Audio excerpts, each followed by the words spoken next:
Listo, grabando. Bueno, ¿ven todo bien? Perfecto. Sí, Genial. yo voy a apagar mi cámara porque siento como que tengo que ir poniendo caras y prefiero no tener que hacerlo todo el tiempo. Bueno, esta es una pequeña presentación sobre manejo y seguridad. Vamos a ver qué son las fichas de seguridad química o Safety Data Sheets, como las van a encontrar mencionadas normalmente. Dónde encontrarlas, qué tipo de información nos da, y en el caso particular de nuestra siguiente práctica, qué podemos encontrar en las SDS de los materiales que vamos a usar. Entonces, primero, ¿dónde consigo una SDS? Hay muchos lugares en Internet donde pueden encontrarlas. De hecho, yo encontré un lugar que tiene un listado de páginas donde pueden encontrar Safety Data Sheets y con comentarios diciendo tipo si son gratis, si primero hacerte una cuenta pero es gratis, cuántas tienen disponibles. Es todo un montón de información, van a poder encontrar cualquier cosa. Hay sitios gubernamentales, hay sitios que pertenecen a empresas de seguridad química, así que realmente todo bien. Ahora les pongo en el chat estos links si quieren guardárselos. Yo personalmente, en las últimas prácticas, he estado usando la base de datos de Chemical Safety Software, que está bien, y es una de tantas opciones, tienen como 1 millón de SDS. Para lo que nosotros usamos probablemente lo tengan. Entonces, ¿qué información nos da una SDS? Las SDS tienen 16 ítems de información y en las que yo he encontrado suelen estar en el mismo orden, del 1 al 16, y que son los siguientes. Primero empiezas con una identificación de riesgos generales, todos los riesgos que hay, la composición, información de los ingredientes del producto, las medidas de primeros auxilios, medidas en casos de incendio, en casos de liberación accidental, comentarios sobre el manejo y el almacenamiento, controles para la exposición y protección personal, las propiedades físicas y químicas, la estabilidad y la reactividad, si hay algún reactivo con el que reacciona de forma violenta, cosas de este estilo, información toxicológica, información ecológica, consideraciones para el descarte, información de transporte, de regulaciones y alguna otra información extra. A nosotros, para lo que hacemos, yo diría de fijarnos principalmente en estos tres. La identificación de riesgos te da un listado de todos los peligros que hay y tenemos que saber cómo manejarlo, así que la parte de manejo es importante y la parte de propiedades físicas y químicas son útiles porque te da información de cómo huele, cómo se ve, que puede ser útil. En la parte de identificación de riesgo normalmente va a haber un texto y también vamos a ver unos símbolos, que también se pueden encontrar tipo en las etiquetas de frascos de sustancias. ¿Qué significan esos símbolos? Bueno, según el estándar actual, que es el CPL, quiero recordar, tenemos estos símbolos de peligro que significan diferentes cosas. Tenemos explosivos, líquidos inflamables, líquidos comburentes, gases comprimidos, corrosivos parametales para piel, tóxicos, peligro de respiración y peligro para el medio ambiente acuático. Entonces, sabiendo esto, podemos reconocer fácilmente cómo algo es peligroso. Pues veamos esto en la práctica con lo que vamos a usar en el siguiente TP. Ácido fosfórico. ¿Qué podemos encontrar en la SDS del ácido fosfórico? Propiedades físicas. Es un sólido blanco, inoloro. Pero acá vemos, es corrosivo, puede ser corrosivo para la piel y metales, y puede ser nocivo. Así que puede causar irritación respiratoria, por lo tanto es importante no formar polvo, que no se forme polvo en el aire. Y para el manejo, nos sugiere que usemos la campana, que hagamos protección personal, que no se forme polvo. no respirar el polvo, que no toque tu piel, tus ojos, y no lo ingieran. No pipeten con la boca. Después tenemos el hidróxido de sodio, también un sólido blanco y inoloro. Marquen los frascos, marquen sus vasos bien, si se ven parecidas las sustancias con las que trabajan, no se van a confundir. Y lo mismo, corrosivo de metales puede causar quemaduras, puede causar respiración, dehidrataciones al respirarlo, más o menos lo mismo. Usar campana, que no toque tus ojos, tu piel, tu ropa, no respires el polvo, no ingieras. Bueno, esta fue básicamente una pequeña charla para explicar las bases de qué son las Safety Data Sheets, cómo usarlas y dónde encontrarlas. Muchas gracias. Bueno, gracias a vos, Pablo. Muy interesante lo que nos mostraste. Y a mí me gustaría hacer un par de comentarios con respecto a lo que mostraste. Vos dijiste que había 3 cosas más importantes de la información que está en las MSDS, y yo agregaría... Lo que yo encontré más útil. Sí, lo que yo encontré más útil Sí. leyéndolas. No, ya sé, pero yo te quería decir que tenemos que agregar también la del descarte de las sustancias, porque eso es algo que atañe al laboratorio, y ustedes tienen que asumir que en principio nada de lo que manipulen lo van a tirar a la pileta, salvo que después de analizarlo sea algo totalmente inocuo. Entonces, díganme algún ejemplo de algo que sí podrían tirar a la pileta, y pensémoslo juntos, en voz alta. Y si vos estás evaluando una solución de hidróxido de sodio y para eso la neutralizás, una titulación para evaluar, la muestra neutralizada que tendrá, no sé, iones de sodio y cloruro, pues cloruro, pero eso me parece bastante inocuo. Sí. Bien. A ver, yo les tiro ejemplos, ustedes me dicen, ¿va a la pileta o va al bidón? EDTA, que lo vamos a ver la próxima. Lo vamos a ver. Bueno, es un ácido, bidón. Pueden hablar otros, ¿eh? No es prueba para Pablo. Se me haría raro porque acompleja todos los iones, o sea que en algunas cosas es bueno, pero por las dudas yo lo tiraría en descarte común, o sea... Bueno, muy bien. Él tiene como un principio precautorio. Depende de Sí. la cantidad por ahí también, ¿no? Ah, ese es otro punto importante. Bien. Pero ¿qué pasa O sea, si si lo tenés diluido, ¿no? También supongo. Bueno, ¿qué pasa si es diluido? Si tiro poquito, pero somos muchas personas tirando poquito.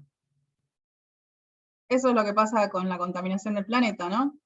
El EDTA, el problema que tiene es que, si bien, como decía, creo que fue Santiago, uno de los Santiagos, me puede servir para complejar y desincrustar, por ejemplo, cosas que están pegadas en la cañería. En realidad es un compuesto que no es biodegradable, entonces se acumula en los cuerpos de agua. Por eso, todo lo poquitito que vas tirando, por más de que vos digas, esto 10 a la menos 8 quedó, eso se acumula en el ambiente, porque ustedes saben que la materia no se destruye, se transforma. Entonces, el problema de esta sustancia es que no se transforma, no hay ninguna bacteria que se la pueda comer, entonces se va acumulando en los cuerpos de agua. Y después de la acumulación pueden suceder problemas ecológicos, que es otra de las cuestiones que estaba mencionada ahí en la lista de temas que aparecen en las MSDS. Así que bueno, eso me parece que es un punto importante. Ante la duda, siempre preguntamos, nada va a la pileta, y después de analizar que es algo realmente inocuo, sí lo podemos tirar. Por ejemplo, con lo que decían de las concentraciones, podemos pensar en una solución diluida de fosfórico o de fosfato de sodio, y eso, en principio, es un nutriente, entonces está presente en los cuerpos de agua.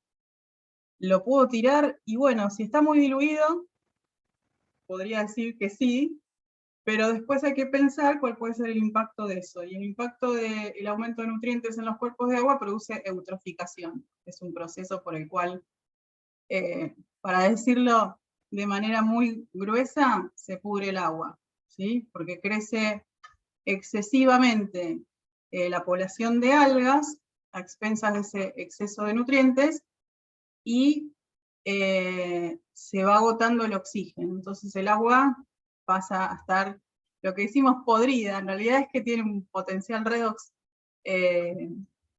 muy bajo, alto, después lo vamos a pensar bien cuando repasemos redox, pero pasa a estar en un estado reducido.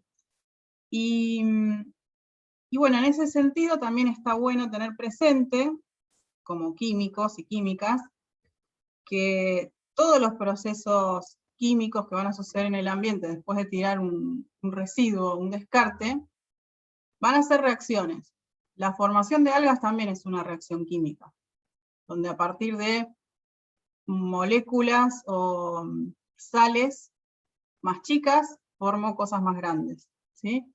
Todo es una reacción en el ambiente. Así que bueno, eso era lo único que me pareció que había que comentar.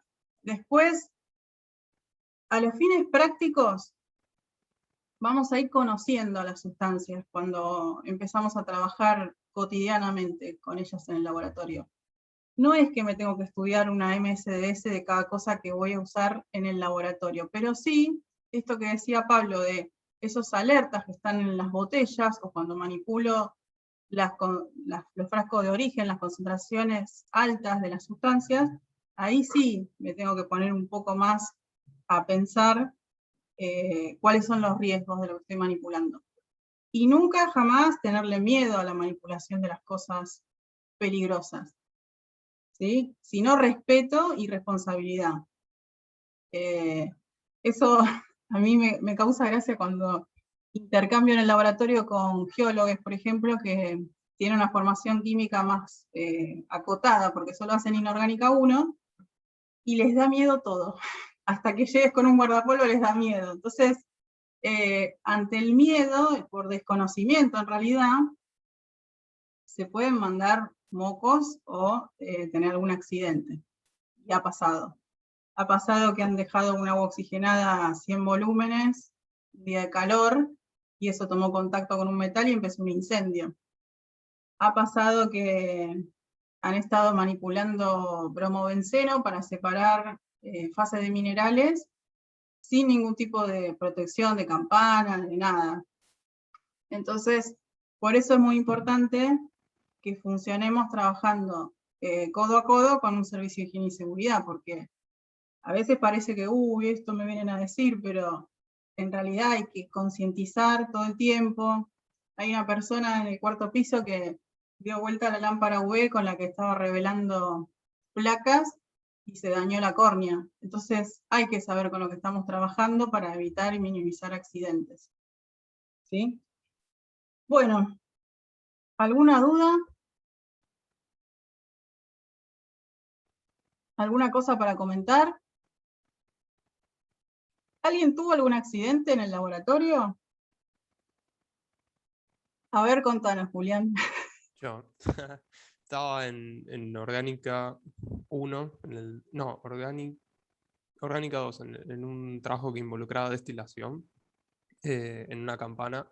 Y yo tenía que preparar el aparato y la trampa de cloruro de calcio la compacté mucho, digamos, era algodón con una solución de cloruro de calcio, creo que era. Y no me acuerdo si era cloruro de calcio, pero la compacté mucho, entonces llegó un punto que acumuló mucha presión y empezó a salir ácido por todos lados dentro de la campana y fue terrible porque tenés vapores de ácido por todos lados que son tóxicos y corrosivos. Y bueno, hubo bajo rendimiento, pero nadie salió herido por suerte. Pero bueno, después me miraron medio raro. Eso fue lo que me hizo aprender más que nada. Hay que tener cuidado. Con cosas minúsculas encima de preparar. Claro. Porque uno puede tener cuidado con los compuestos, pero si no tiene una organización adecuada de los elementos del laboratorio y de cómo los arma, también puede generar accidentes. Estás Sí. tratando con magnitudes físicas, presiones, temperaturas, Tal cual. volúmenes.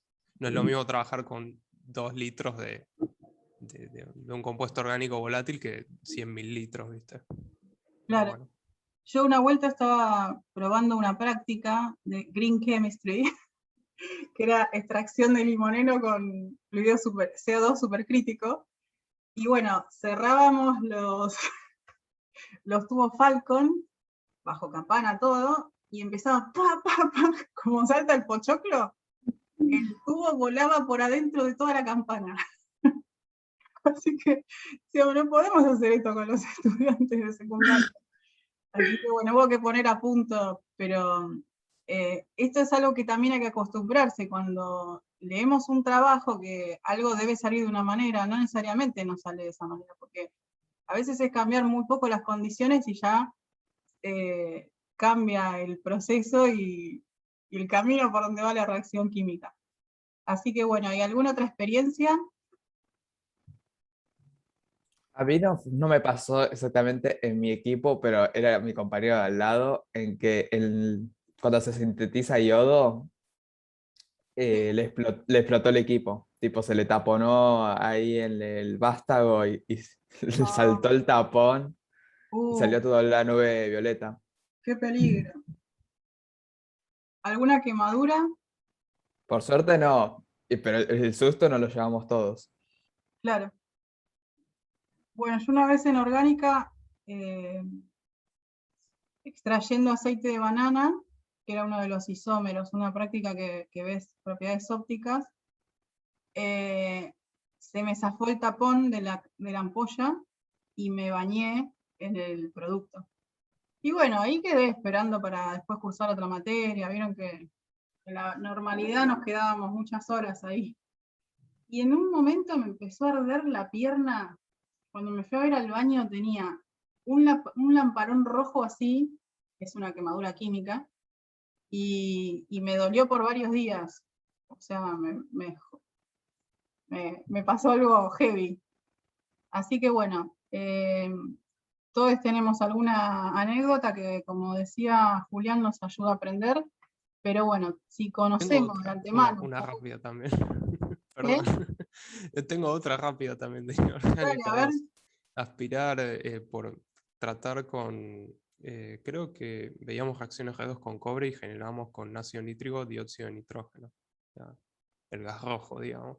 Sí. Y por manejarlo rápidamente y no tenerlo siempre bajo la campana, aspiras un poco del dióxido de nitrógeno y un poquitito y ya estás ardiendo, te cuesta respirar por unos días, así que como lo de la quemadura química, bueno, me acordé de eso.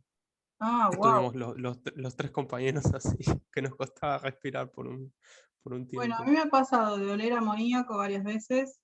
Algunas son a propósito, ¿no? Porque vos decís, bueno, acá ya sucedió esto, entonces testeás. Pero bueno, no está bueno oler. Y también vapores de ácido clorhídrico, a veces me ha pasado me ha tocado oler. Ustedes saben que los geólogos algunas rocas las prueban con la boca. Les pasan la lengua y es uno de los test de campo. Así que bueno, se ha visto mucha cosa. Con respecto a lo que decía Pablo de no pipetear con la boca, una vez un compañero mío en el CGMAR vino un día con la boca así toda roja, como si tuviera 2 morcillas, y dijo que había pipeteado con la boca. Y en la época de él nos enseñaba en el laboratorio que no se pipetee con la boca. Entonces, mucha gente lo hacía. De hecho, lo contrario, te enseñaban que podías pipetear con la boca. Claro. Hay algunos docentes nuestros que cada tanto se les escapa alguna. Claro, sí, qué bárbaro, ¿no? Cómo cambian las cosas para mejor. Así que bueno, hay muchas anécdotas cuando pasás años en los laboratorios.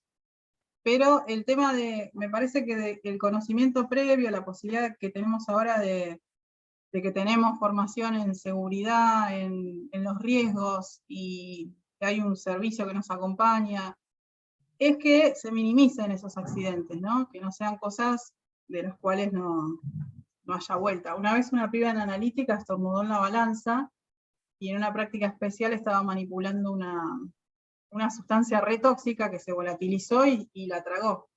y bueno, terminó en el hospital. Así que pueden pasar cosas heavy. Tenemos que ser siempre conscientes de lo que estamos manipulando. Y otra cosa que aprendí en geología es que el ácido fluorhídrico, que nunca lo usamos, por lo general no lo usamos en química, ahí se usa mucho para las digestiones de rocas, porque el ácido fluorhídrico te ayuda a digerir lo más difícil, que son los silicatos. Entonces vos una roca la podés llevar toda a solución, usando eso. Pero si te cae una gota, te puede hacer una necrosis zarpada y podés llegar a morir por una gota que te cae. Entonces se trabaja con un guardapolvo que es de plástico, todo como de goma, con unos guantes gruesos de goma, y con máscaras, con todo un sistema de protección que parece que te vas a Marte, y bueno, es para manipular el fluorhídrico. Y bueno, Así- disuelve el vidrio y los huesos también, así que tiene sentido. Sí, sí, pero pareciera que una gotita no va a hacer nada, pero puede llegar a provocar la muerte. Entonces lo que hay es como un antídoto que usás cuando, ahora no me acuerdo el nombre, es algo que enseguida captura el fluoruro, algo que tiene calcio, entonces lo tenés que tener ahí al lado cuando vas trabajando, porque si tenés un accidente te tenés que tirar rápido con ese gotero para neutralizar. Así que bueno, hay muchas anécdotas. Bueno, pasamos a otro tema. ¿Quieren seguir con lo de CO2? Así después entramos a calibración. Bueno, dale. Dale.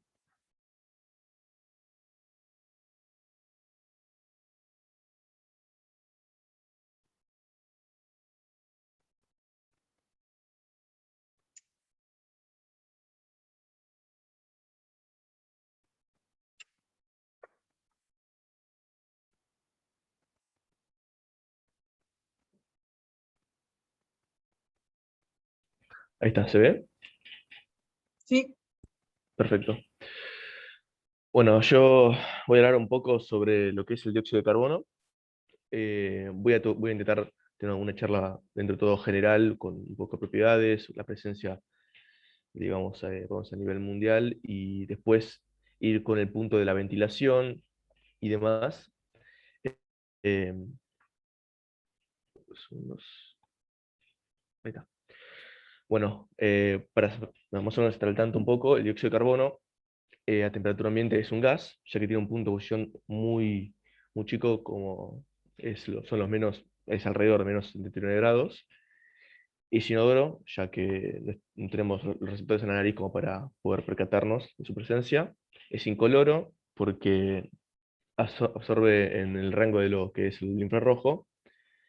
Es no inflamable, soluble en agua a presión constante y tiene una densidad relativa más o menos de 1,5 gramos por mililitro. Un poco de la presencia del dióxido de carbono se puede encontrar a través de diferentes reacciones. Uno de los principales emisores son algunas fuentes naturales, como por ejemplo pueden ser los volcanes, las aguas termales o los géiseres. También está a través de la respiración celular, que tenemos todos los organismos vivos, como que es a través de la glucosa y oxígeno, se libera agua, dióxido de carbono y bueno, ATP también, que es energía, que creo que son como alrededor de 38 moles por ahí, que se libera ATP. Procesos como la fermentación, por ejemplo, que a través de la glucosa, las levaduras producen el dióxido y etanol, también, bueno, en descomposiciones de materiales orgánicos. Y finalmente, que bueno, todos conocemos de esto, es por la combustión, que produce el llamado efecto invernadero, pero eso es por el gran caudal que hay de emisión de este gas, debido, bueno, a industrias,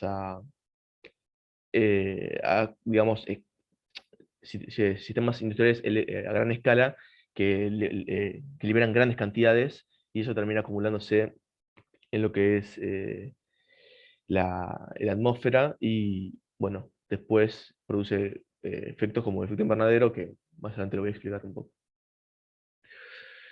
Después, bueno, entonces uno podría dividir el efecto que tiene el dióxido de carbono, tanto de forma medioambiental como en cuanto a la salud. Bueno, como comenté recién, en la situación del medio ambiente, lo que pasa es que estos grandes emisiones de dióxido de carbono lo que hacen es acumularse en lo que es la superficie terrestre, y lo que sucede es que como hay tanta cantidad de dióxido de carbono y este absorbe en el IR, termina absorbiendo lo que es la luz solar, lo que emite el sol, la radiación, y lo que hace es no mantenerla, digamos, en lo que es la superficie terrestre. Entonces, eso, como el sol vive emitiendo y el dióxido de carbono vive absorbiendo, progresivamente se va calentando debido a la temperatura de la radiación. Entonces, nada, eso a través de los años produce el famoso efecto invernadero.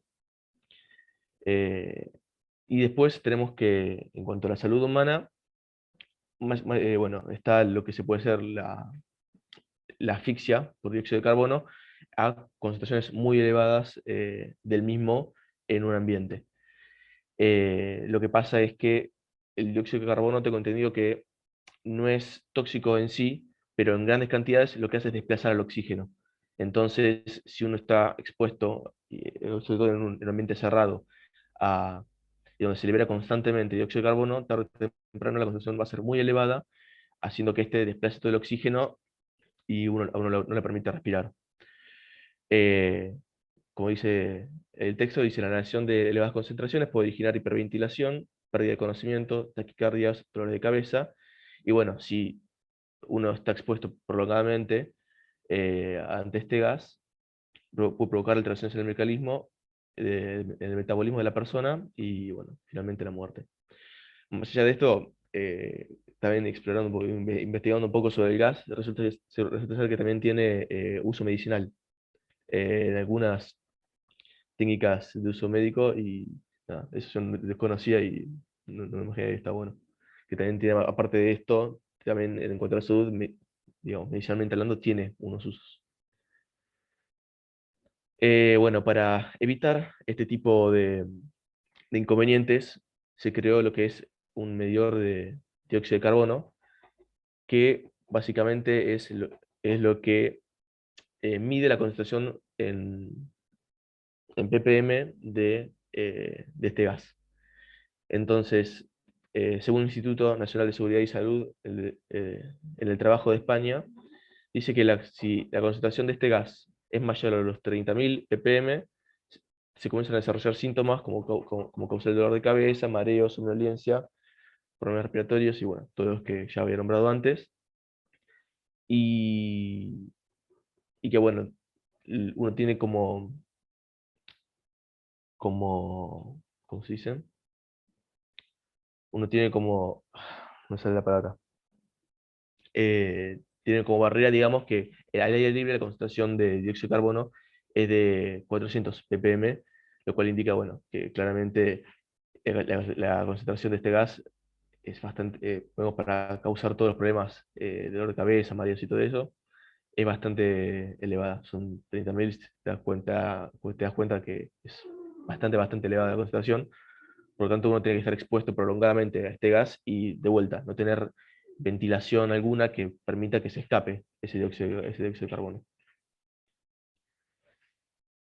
Y bueno, de ahí sale el tema de la ventilación cruzada, que justamente para evitar mantenerse en presencia de este gas de forma muy prolongada, lo que uno hace es una famosa técnica que es la ventilación cruzada, que es abrir dos ventanas que estén opuestas, y de esta manera se forma la corriente de aire que desplaza al, al dióxido de carbono hacia afuera. Entonces, de esta manera uno evita eh, quedar expuesto a este gas por mucho tiempo. Eh, Después, un poco y ya para ir finalizando, se puede vincular, durante esta pandemia, una de las herramientas que se tuvo en cuenta justamente para tener en cuenta el tema de la ventilación y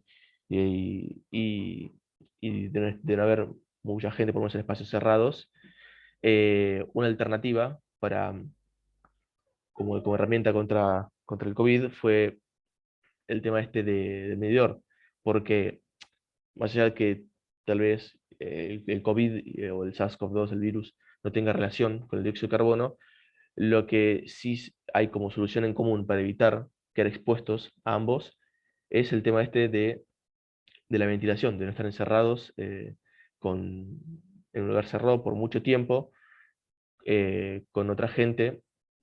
Y, y bueno, justamente lo que se hacía es poner un medidor de dióxido de carbono en el lugar, y de esta manera se iba midiendo cuánto dióxido de carbono había en el ambiente, y de forma análoga se veía qué tan bien ventilado estaba este.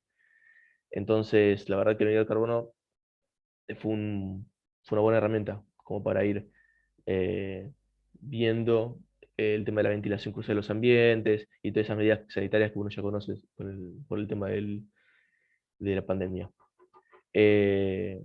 Una medida que estaba establecida como límite para ver la saturación del oxígeno en el ambiente es los 800 ppm de dióxido de carbono. Si uno ponía el medidor y resultaba que el medidor rondaba alrededor de los 800 ppm, significaba que nada, se necesitaba un poco de ventilación en el ambiente, y bueno, de esa manera se iba, dentro de todo, manejando el tema desde la ventilación, de la oxigenación y todo lo demás.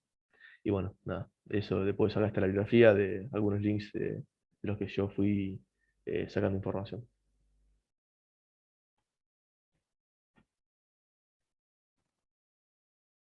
Bueno, buenísimo, Matías. Entonces, el dióxido de carbono lo estamos usando como una indicación, digamos, indirecta de la posibilidad de que esté concentrado un aerosol que contenga el virus del COVID, ¿sí? Porque vos explicaste el tema de la toxicidad de CO2, todo el tema de lo que podría pasar si se acumula CO2 de manera excesiva, y eso está bien, pero en lo que atañe a la pandemia y a las medidas preventivas de contagio, no vamos a estar en lugares donde corra riesgo nuestra salud por la concentración de CO2, sino que estamos usando la concentración de CO2 como indicación de que un ambiente está ventilado lo suficientemente para que no se concentre un aerosol que pueda contener COVID. ¿Sí? Ustedes saben que el COVID se contagia a través de las microgotas de saliva, o líquidos o proyecciones que salgan de la nariz, alguna secreción de ojos, algún fluido del cuerpo donde se concentre el virus. ¿Sí? Entonces, en ese sentido, yo le conté a Natalia Rubinstein, que está con este tema, una investigadora de la Facu, lo que nos había dado en el laboratorio. Vieron que el martes medimos la burbuja A, quizás alguno no se enteró, pero vino una compañera con un medidor y nos dio 450 dentro de la sala de balanzas y en el interior del laboratorio. El jueves vino el chico de higiene y seguridad y midió. Lo dejó puesto un rato para tomar los valores a lo largo de toda la clase. Y bueno, en un momento en el medio del laboratorio estaba en 465, y después de que ustedes se fueron, estaba en 420, 30 por ahí. O sea que se notó que la presencia de estudiantes y docentes ahí subió la concentración de CO2. O sea que estábamos respirando, exhalando y acumulando CO2. ¿Sí? Bueno, pero lo que me recomendó Natalia es que les recuerde que la ventilación cruzada, y esto de mantener a raya la concentración de CO2 como indicativo, lo que previene es el contagio a distancia, porque si se acumula CO2 se puede acumular COVID, entonces yo puedo estar en otro lado del mismo, en otro sector del mismo cuarto y contagiarme COVID, si está concentrado. Pero en la cercanía, la ventilación cruzada no previene el contagio. Por eso yo les vuelvo a repetir que no se pongan a charlar estando cerca, y que minimicen esos momentos de acercamiento siempre. ¿Está bien? Bueno. Me surgió una duda. ¿Saben cómo estos medidores de dióxido de carbono saben en qué se basan? ¿Que usan para medir? No, yo no sé. Yo sé que los de, por ejemplo, los de monóxido es por espectrometría, o sea, es un dispositivo chiquitito que, o sea, sabe cuál es el espectro de medición, el espectro de absorción del monóxido, y en base a eso, o sea, es una reacción colorimétrica, por decir así, y te dice cuál es la concentración. No sé, capaz es lo mismo, pero en el IR. Tal vez lo explico después. Bueno, eso, si quieren, después lo pueden investigar. Y la gente los está armando. El que trajeron ayer lo había armado alguien de física. Y en las escuelas de Cava, como siempre tuvimos presencialidad forzada, incluso en los momentos más difíciles de la segunda ola, se organizaron las cooperadoras para comprar los materiales y armarlos. Parece que no es algo difícil de hacer. Bueno, pasamos a calibración. Dale, que Dale. teníamos 3 expositores.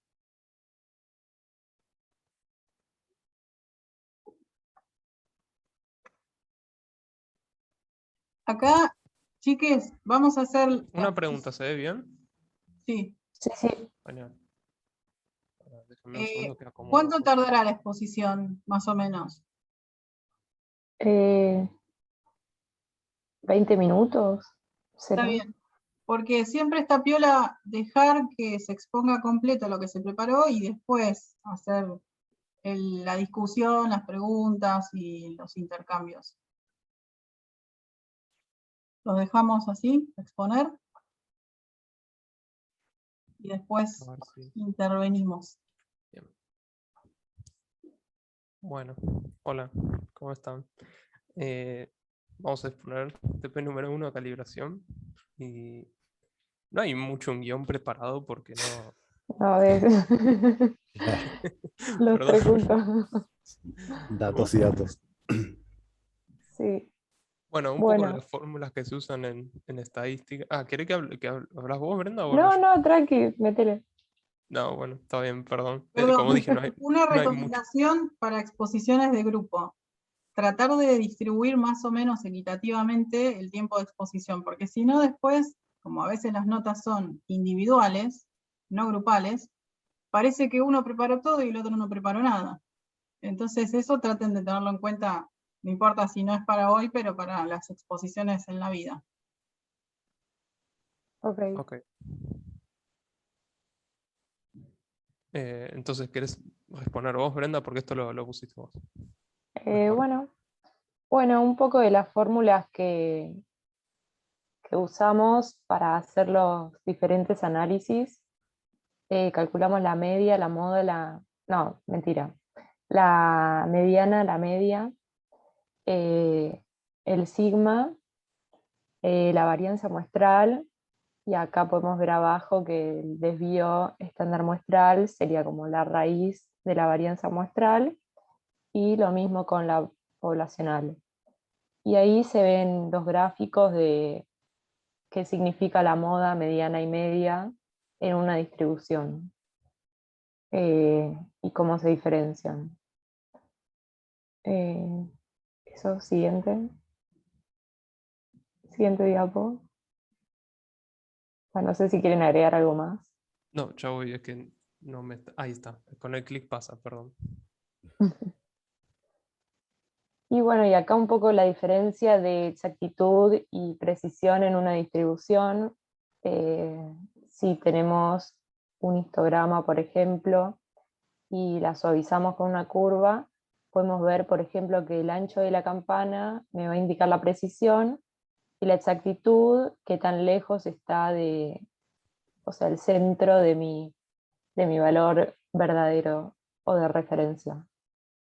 Listo.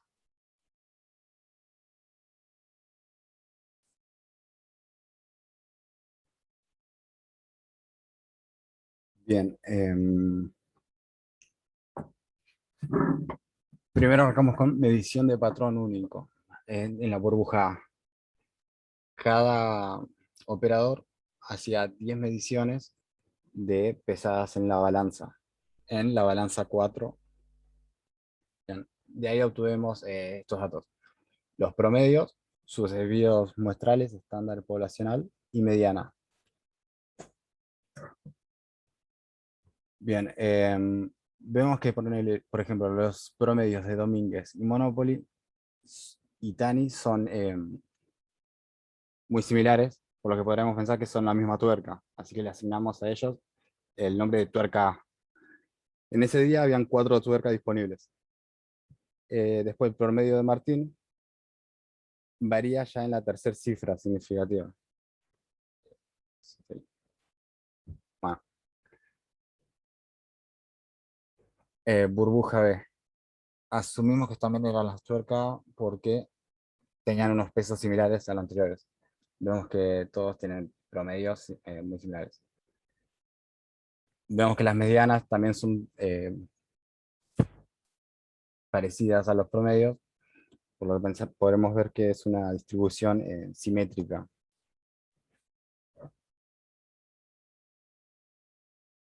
Bueno, en la burbuja se presentaron otros promedios que diferían de los que lo asignamos como tuercas A y los llamamos a estos tuerca B.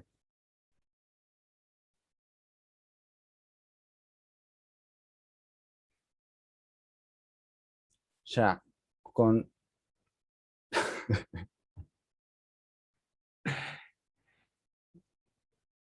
ya, Perdón, quería está tocar bien, la era espaciadora para abrir el micrófono y se me fue a cualquier lado. Perdón, ahí está. Genial. Bueno, acá tenemos los resultados generales de la tuerca A y la tuerca B, que son de la tuerca B, ya que fueron pocas personas, fueron 30 valores, 3 personas. Y bueno, se sacó más o menos un promedio de 2,24. Si tomamos todos los datos, podríamos decir, bueno, más o menos esa tuerca, ese patrón tiene un peso de 2,24. Y el SD muestral, que sería el error de medición de ese patrón, sería 1 por 10 a la menos 4. Que es más o menos lo que está en concordancia con la cifra significativa que te marca la balanza. Después, los datos de Martín tenían como una pequeña diferencia, lo que hacía pensar de que era una tuerca distinta a la que llamamos como tuerca A, que da más o menos 2,094, ¿no? Y hay una pequeña diferencia, pero si tomamos si tomamos la tuerca A con los datos de Martín y la tuerca A prima, digamos, sin los datos de Martín, como que la diferencia es justamente en la tercera cifra significativa, pero en general incluye a los valores de cada uno, así que no es tan distinto.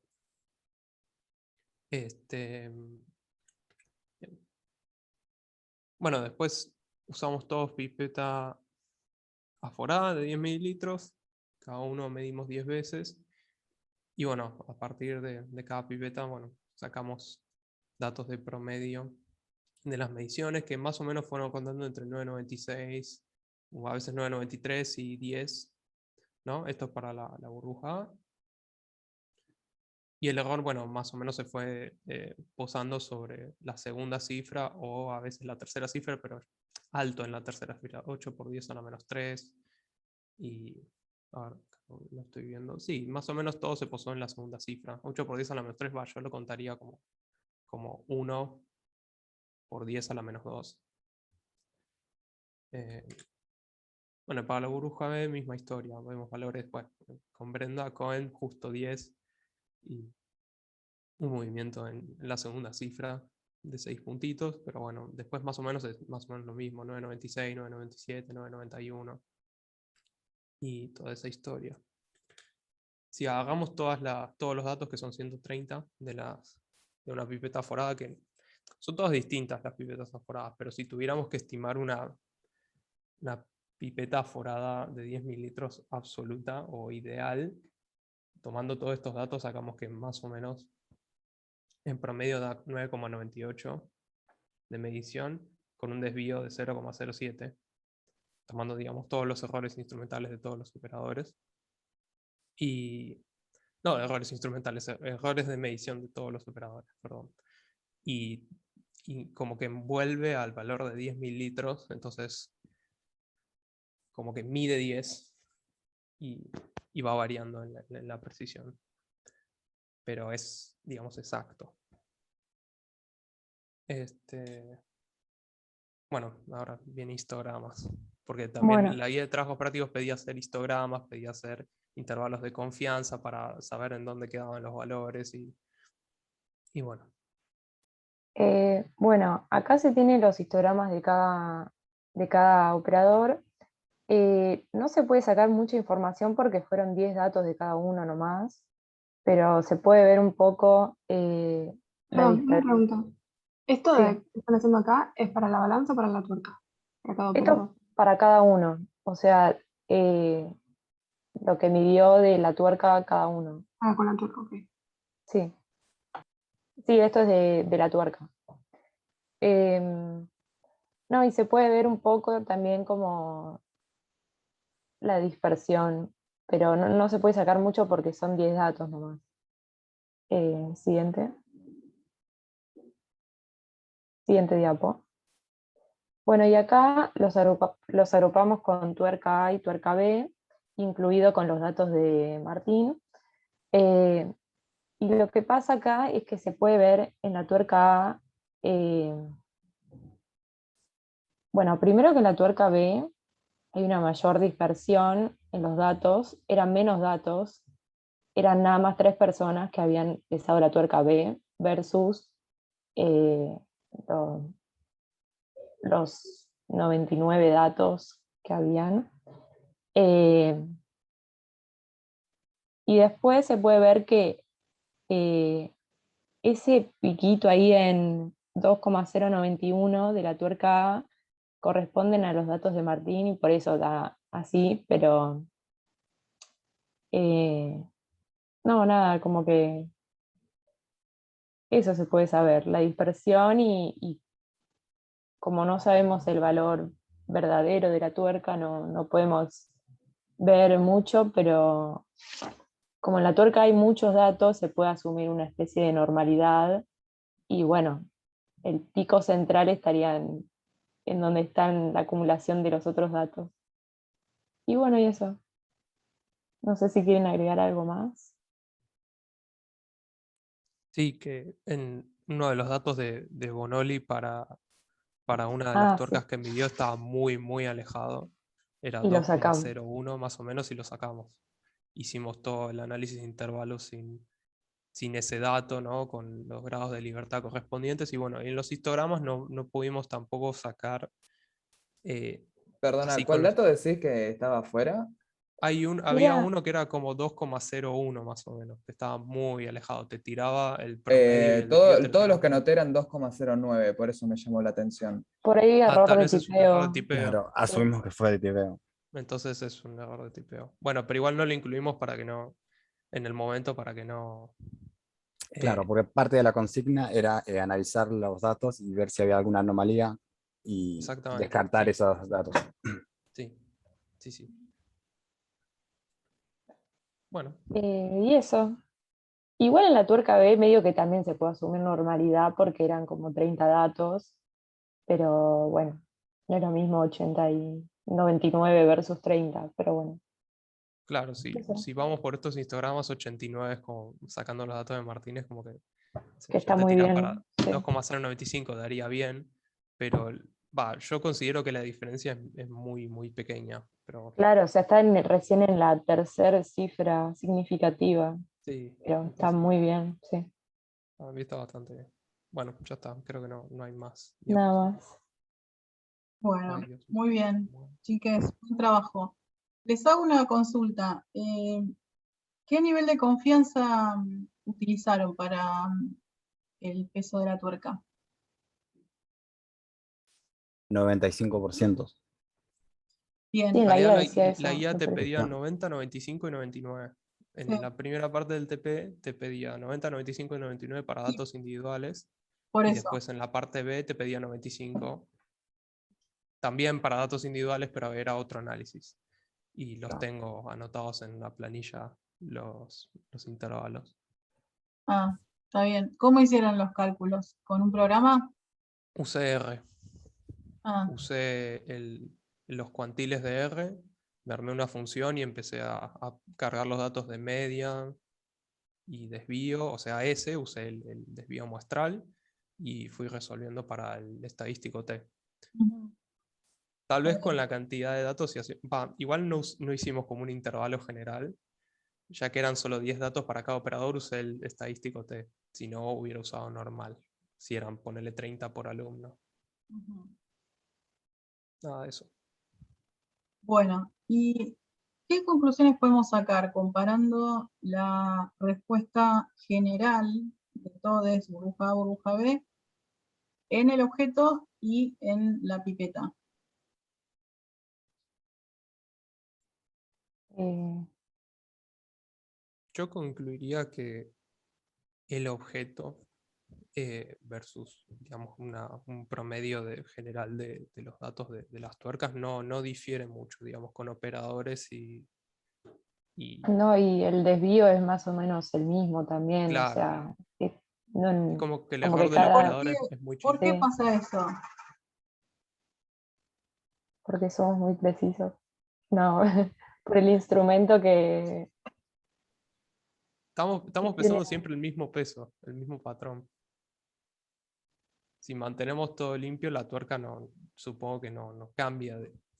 Claro, No el es que absorbe proceso un neutrón de la atmósfera y cambia su masa. No, El es siempre la proceso de misma la tuerca. operación es muy simple en el caso de la tuerca, y Claro. además están tocándola con una pinza. En cambio, en el otro proceso hay un montón de posibles fuentes de error. ¿Cuáles serían, Claro. ahora que ya lo hicieron, cuáles serían las fuentes de error en el proceso de pipeteo de una muestra? Mirar mal el menisco, que, La pipeta que no esté grasosa bien. que se pega al agua y entonces vos pensás que estás a una altura y después pasan 2 segundos y subió la altura del menisco porque el agua que se está arrastrando fue bajando. Ujú. Lo que pasó también es que algunos, por ejemplo, cuando pesaban, eh, después de, o sea, antes de cargar el agua, pesaban el vaso, otros lo secaban el vaso y después le restaban el vaso que habían pesado antes. Como que ahí también hay un poco de fuente de error, porque por ahí el vasito tenía agua y, no sé, agua que quedó antes y lo pesaban. Ajá. Claro, No sé, como que pueden haber muchos errores con respecto al vasito. en mi caso sucedía que el volumen iba disminuyendo. En la balanza se veía que cada vez iba reduciéndose la masa. Eso les pasó a todos, que veían que se Sobre, iba evaporando el agua. sobre la evaporación, Sí. Claro. yo vi Claro. tipo que el último decimal bajaba en 1 cada 2 segundos y rápidamente cuando cuando tenía mis datos, hice los cálculos y me salió que tipo para que eso fuera significativo iba a tener que esperar como 240 días. Entonces fue como, ok, no importa. Claro, la Dice, evaporación no puede no, para que el sostenerlo. ratio de evaporación fuera tipo la causa de tipo, por qué no medía 10? Cuando pesaba tenía que esperar como 240 minutos. Entonces dije, ok, es otra cosa. Es la balanza, la estabilidad de la línea eléctrica o del aparato, de la balanza. También no podemos poner una balanza analítica un vaso muy grande tampoco porque la sobrecargamos, entonces estamos usando un vaso chiquito pero lo vamos llenando y cada vez le estamos poniendo cada vez más carga a la balanza, digamos, tal vez eso también afecta en cómo mide, tal vez cuando ya está casi medio lleno ya empieza a titubear en las últimas cifras como diciendo tengo un poco más, tengo un poco menos. Bueno, ¿y eso por qué pasaría? Porque la respuesta de todos los aparatos es diferente según el rango de valores donde estoy. Lo mismo va a pasar cuando hagan una curva de calibración en un espectrofotómetro. van a tener el ámbito dinámico lineal y fuera de ahí van a empezar a ver errores muy grandes. Entonces, a la balanza le puede estar pasando eso que dice Julián. Bien, y los datos que están puestos ahí, ¿son masas o son volúmenes de agua?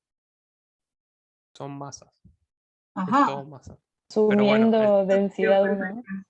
Eso ayer se dio cuenta Ignacio y me lo comentó. Muy bien. Ah, ok, entonces, ¿qué nos faltaría para estar trabajando realmente con los volúmenes? Usar la densidad del agua, la temperatura que operamos, pero Sí. no sé qué tan fino queremos hilar en ese sentido.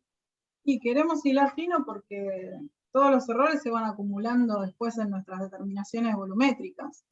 Entonces, si te va a aportar un 0,25 de error eso, quiero hilar fino, porque les vamos a pedir aprobación con menos del 2% de diferencia con el valor real de la muestra. ¿Sí? Así que hay que tener en cuenta en esta materia y para el trabajo a futuro que muchas veces vamos a querer minimizar todas las fuentes de error. Entonces, cada persona, para trabajar de acá en adelante con ese valor nominal nuevo de su pipeta forada, haga las cuentas con volumen, a ver si cambia en algún decimal que sea de importancia. ¿Puedo hacer una pregunta? Sí. O sea, al momento de empezar, tengo digamos como esa masa nominal con su desvío, ¿no? Entonces, al empezar, antes de empezar en el laboratorio, me tengo que fijar la densidad del agua a esas condiciones y ahí emplear. Sí, en realidad tenés que hacerlo, pero por lo general la temperatura en el laboratorio está alrededor de 20 y no cambia demasiado. Tiene que haber una ola polar o una ola de calor para que veamos varios grados de diferencia que puedan cambiar. Claro, eso es lo que me refería a hilar finos y vamos a estar con una tabla de densidades de agua de distintas temperaturas, o más o menos nos íbamos a poner de acuerdo en, bueno, más o menos 20 grados estándar. No vamos a estar así, Julián, pero la primera determinación y única de la calibración, sí, hagámosla teniendo en cuenta eso. A partir de ahí podemos asumir que la temperatura va a ser aproximadamente la misma en estas 8 semanas que vamos a ir al laboratorio. Pero realmente puede haber diferencias entre agosto y diciembre, a lo largo de un cuatrimestre. Así que veamos si hay situaciones muy extremas de temperatura, pero en estas 8 semanas no creo que eso suceda. Igual corrijan el valor, así lo tienen, se quedan tranquilos y tranquilas de que en el segundo decimal de mililitro no cambie por no hacer la corrección de masa a volumen. Ok, o sea, ¿puedo preguntar algo rápido? La hacemos con 20 grados la corrección. Buscamos densidad de agua a 20 grados y ahí hacemos la corrección. Perfecto. Sí. Ok. Sí, 25 no creo que llegase porque estábamos muy ventilados y ventiladas. Bien, Ceci, ¿alguna pregunta vos les querés hacer? La pregunta no es un comentario que les sirva esto para ustedes, lo que alguno había preguntado en el grupo, creo que yo no me acuerdo, cómo se dan cuenta de su propio error. Ahora sí pueden comparar con los errores de sus compañeros y fijarse. Se van a dar cuenta que algunos tienen intervalos de confianza en la pipeta bastante más grandes que otros. Eso como tómenlo ustedes, yo pipeteé bien o debería mejorar. Claro. Bien. Y algunos la verdad que pipetearon muy bien y otros más o menos. Sí. Bueno, creo que nada más. A ver, estoy repasando acá en la guía si se nos pasó alguna cosa. Bien, la pipeta graduada no la hicimos porque eso ya se hizo en química general. Me parece que acá teníamos que ir más a los números, a la estadística. Y para evaluar si había diferencias significativas, ¿qué hubieran hecho? si hubieran hecho la calibración de una pipeta graduada.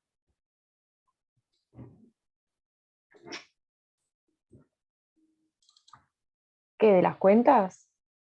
Sí, si hubieran hecho calibración de aforada y de graduada, y hubieran evaluado las diferencias significativas entre los volúmenes descargados, como pedía acá en la guía, si hubiéramos hecho completa la parte experimental.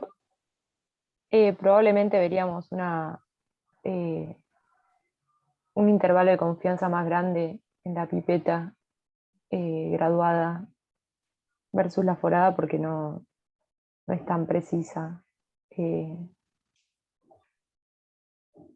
¿Y cómo Se me ocurre evaluarían eso. las diferencias significativas?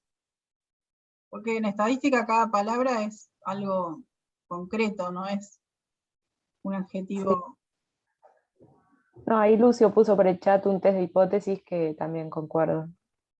Vería si las medidas son iguales. Ujú. Bien.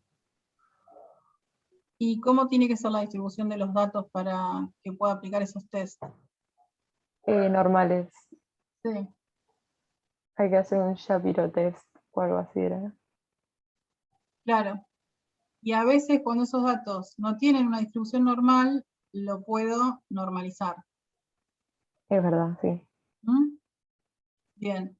Estas cosas, bueno, cuando nos enfocamos en el trabajo concreto de las prácticas, a veces no las pensamos, pero cuando ustedes avancen en sus carreras y si se dedican a cosas que tengan que ver con esto, bueno, quizás se tengan que preguntar si los datos que obtuvieron tienen distribución normal. No siempre los datos tienen distribución normal en las mediciones de diferentes cosas. A veces dan cualquiera, entonces ahí tengo que ver qué conclusiones puedo sacar. Siempre vamos a tratar de sacarle el jugo al análisis de datos, pero va a tener una limitación. No voy a poder decir cualquier cosa.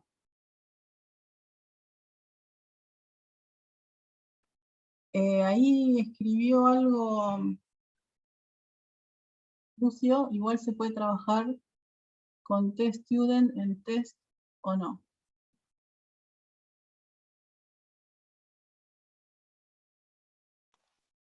O sea, lo que recuerdo de estadística es que vos usas test student cuando no sabes cuando no tenés información sobre el desvío poblacional, pero que todo lo que vos usás que estás midiendo tiene que tener distribución normal igual. A menos que puedas, no sé, aproximar o algo. Capaz me estoy equivocando igual, pero... Yo recuerdo lo mismo, pero de todas maneras, que quede la alerta de cada vez que se sienten a hacer una cuenta, y más con estos programas que ya tienen los paquetes de las fórmulas, y a veces metemos los datos y no sabemos lo que estamos calculando, revisemos qué está planteando ese cálculo y a ver si coincide con lo que tenemos. ¿Sí? Tengan eso presente. Porque bueno, de la teoría después a la mesada y a la práctica hay bastante diferencia, así que tenemos que aplicar el famoso criterio que vamos adquiriendo a lo largo de nuestras carreras. Bueno, creo que nada más. ¿Puedo hacer una pregunta? Sí. Porque ahora con estos valores volumétricos en masa que tenemos que usar la densidad y podemos, digamos, propagar un error. ¿Consideramos el error de masa como el de la balanza que obtuvimos para el patrón de cada uno o el general? O sea, ¿qué tenemos que tener en cuenta a partir de esto? Porque en el día de mañana vamos a querer hacer si trabajamos en un laboratorio vamos a querer hacer una calibración rutinaria, me imagino. ¿Qué se toma en cuenta entonces? Que no vamos a estar calibrando cada rato. No, pero... Claro, te contesto con una pregunta a vos. ¿Qué diferencia habría entre esas dos cosas? ¿Diferencia en qué? En magnitud. Entre la balanza y el material volumétrico. Claro, ustedes cuando pesaron la tuerca encontraron una o dos cifras en la cuarta cifra decimal. ¿Uno o dos dígitos? Una o dos, sí. ¿Entre 1 y 2? Sí, algunos daban 2 por 10 a la menos 4 y otros daban 1 por 10 a la menos 4. Algunos daban 8 por 10 a la menos 5, que es más o menos 1 por 10 a la menos 4. Sí. Bien. Y el error que asignamos normalmente a la balanza es un 1 en la última cifra, 10 a la menos Sí. 4. Bien. Entonces, ¿cuál es la diferencia? Si la balanza está estable, 1 en la última cifra ya cubre el error. Lo cubre como por cubre arriba, por completo. tope. Ok. Claro. Si vos ves mucha fluctuación, podés asignarle el dígito que vos veas que está cambiando, Claro. como para cubrirte en el error que estás acumulando, ¿no? Realmente. Por ejemplo, si yo veo que la cifra varía entre 5, 4, 3, 2, y bueno, le puedo asignar 3. 3 por 10 a la menos 4. Pero si la balanza es estable, con asignar una ya está. Está bien. Yo pregunto para, justamente porque después de ahora con esto tengo que buscar la densidad del agua y propagar errores y así tengo mi factor de conversión, digamos. Y así lo cortás donde Y- corresponde. Claro, sí, está bien. Muchísimas gracias. No, a ustedes. Gracias por la exposición. Bueno, estuvieron todos muy bien, de 5 que expusieron, así que se llevan buena nota para sus conceptos, y ahora que ya terminamos con todo lo que iban a trabajar ustedes, vamos a hacer un intervalo y después volvemos con el tema de la próxima guía que vamos a preparar para después de ácido base. Juntémonos 10 y, yo veo y 12 acá. Yo también. 10 y 40 puede ser. Dale. Dale, bárbaro. Bien, nos vemos. Vamos.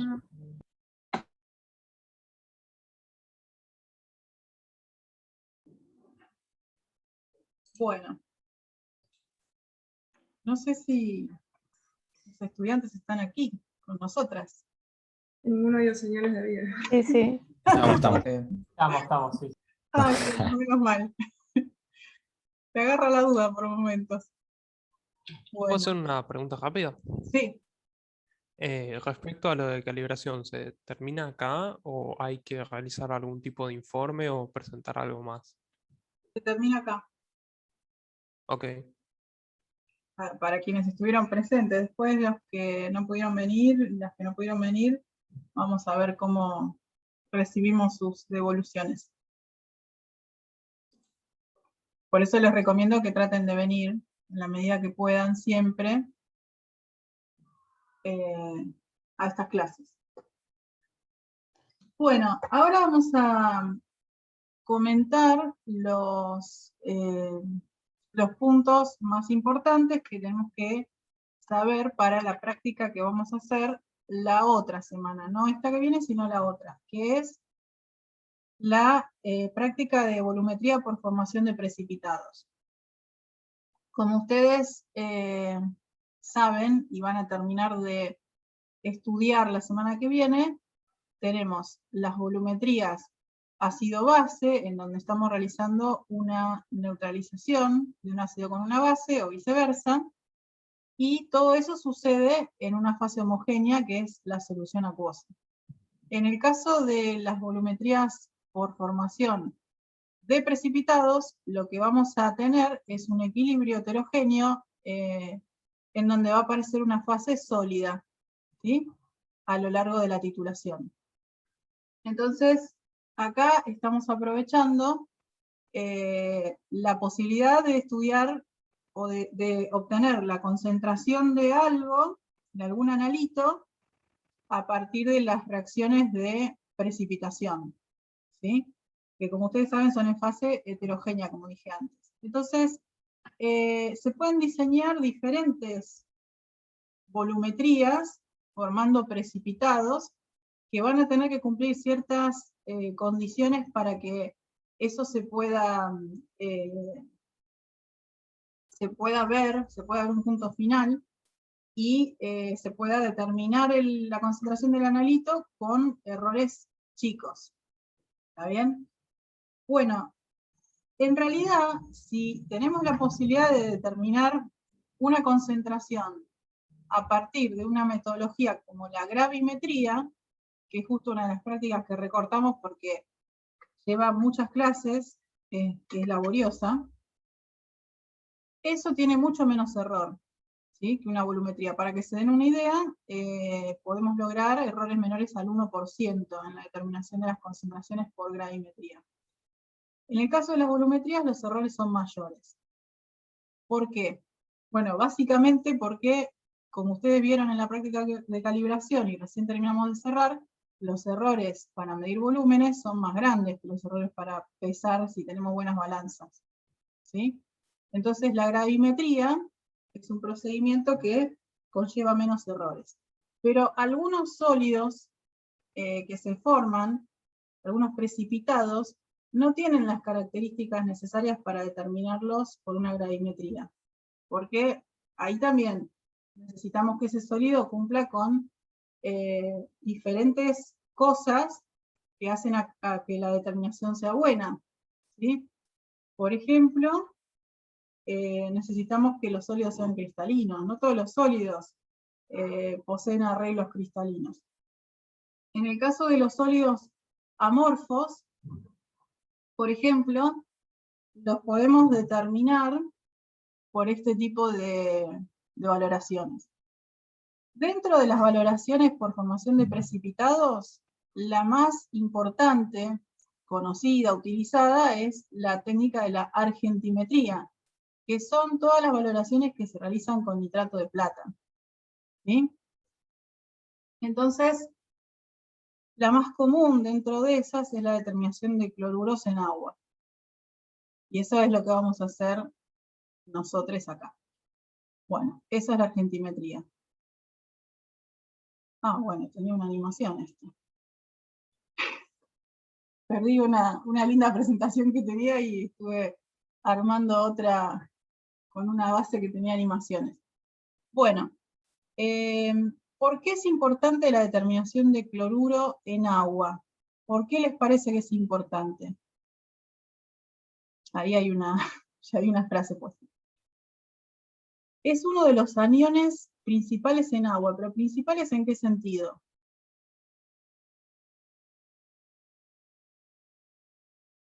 Disculpen Eso que... porque se usa para desinfectar el agua, tipo para... Tiene un nombre que era para matar las bacterias. Potabilizar. Bueno, está bueno que lo relacionen con eso, pero eso no aporta grandes cantidades de cloruro al agua. Aporta 0,5. ¿No era por eso que literalmente el agua de mi casa sabe a cloro por eso? No. Aparte el cloruro no es... En realidad sí que es cloruro, no cloruroso, pero muchas veces la gente le pone la S. Se lo tengo que quitar. El cloruro no es lo mismo que el cloro. Si bien en la reacción de potabilización que ustedes están mencionando, el cloro cero, el cloro gaseoso, se va a reducir a cloruro, ¿sí? Se va a reducir porque va a oxidar. El cloro es un agente oxidante y el proceso de potabilización se basa en oxidar a las bacterias, matarlas, ¿sí? No, el cloruro es un anión principal por su concentración, ¿sí? Ustedes pueden pensar, por ejemplo, el agua de mar como una solución de cloruro de sodio 0,1 molar, o 0,5 molar, si no me equivoco. Básicamente tiene cloruro y sodio el agua de mar, y un montón de otros iones y sustancias. Podemos encontrar la tabla periódica entera si logramos medirlo con la metodología que alcance los límites de detección de lo que está ahí. Pero lo que está en mayor concentración es cloruro con el sodio como contraión, ¿sí? Esta concentración es tan alta que pensar en la potabilización... Bueno, mi perra se enojó. Perdón.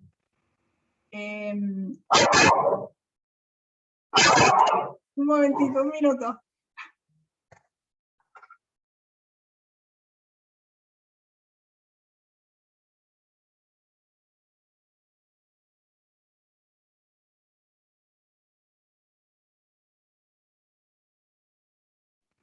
Bueno, perdón, lo que pasa es que cuando se acerca alguien a la puerta es muy guardiana ella.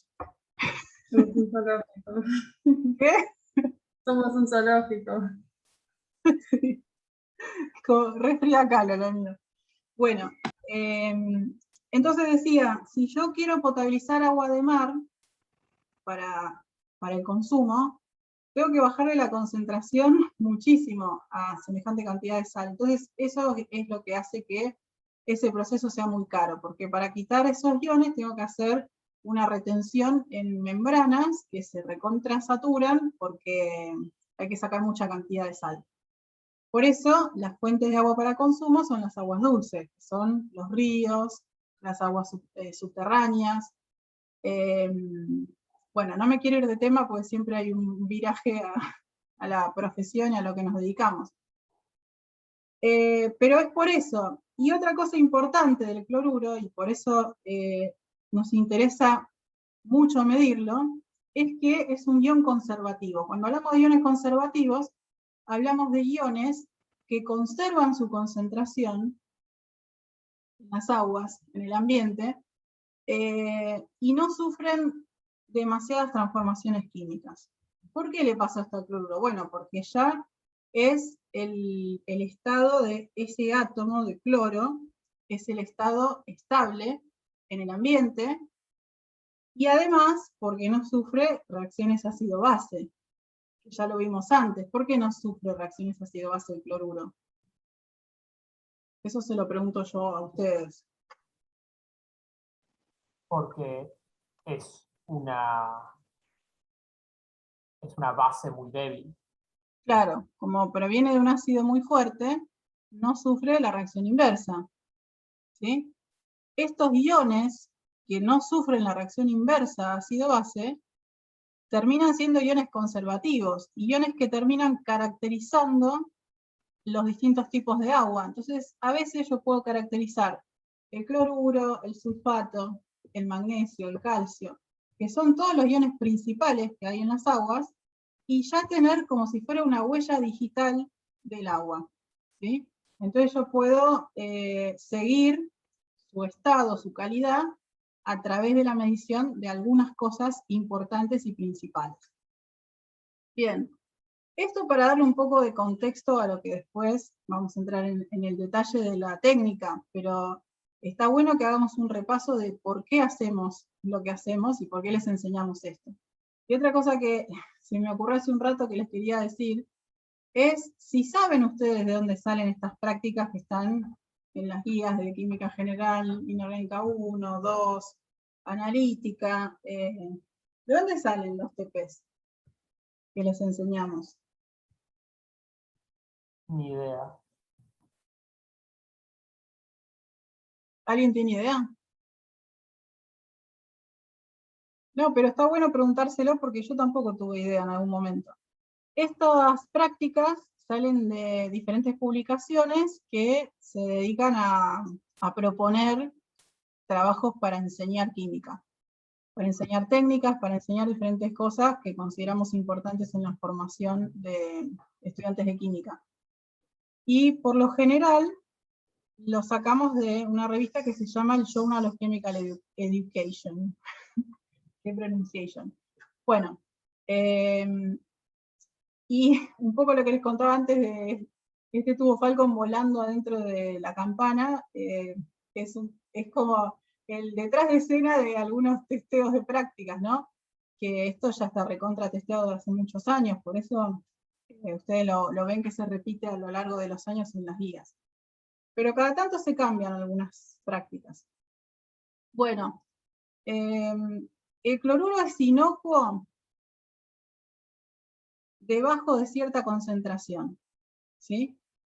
¿Y por qué está regulado un tope para las concentraciones? Por lo general es un tope, en algunos casos es un mínimo. Por ejemplo, en el cloro residual, que ustedes nombraban antes del proceso de potabilización, necesitamos que sea un mínimo de concentración para que el agua sea potable.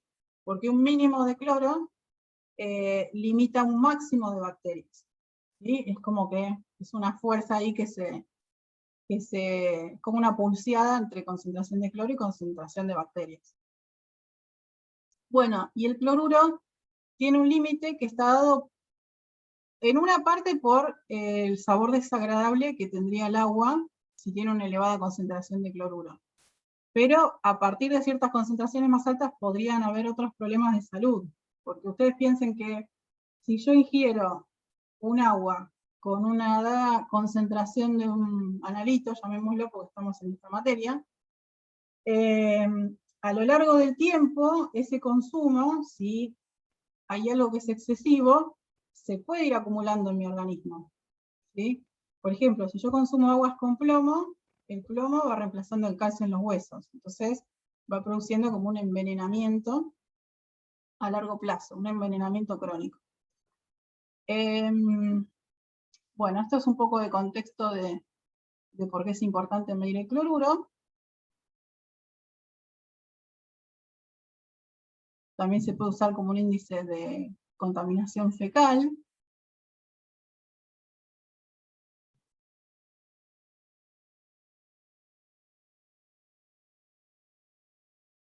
Otra cosa que podemos pensar es por qué es tan alta su concentración en las aguas, es porque su solubilidad es alta, ¿sí? Es como de 35 gramos por litro en la solubilidad de cloruro de sodio. Bien. Bueno, vamos ahora a las técnicas que vamos a utilizar en el laboratorio. Dentro de lo que son las argentimetrías, tenemos varios métodos. El método de Moore es el que vamos a usar.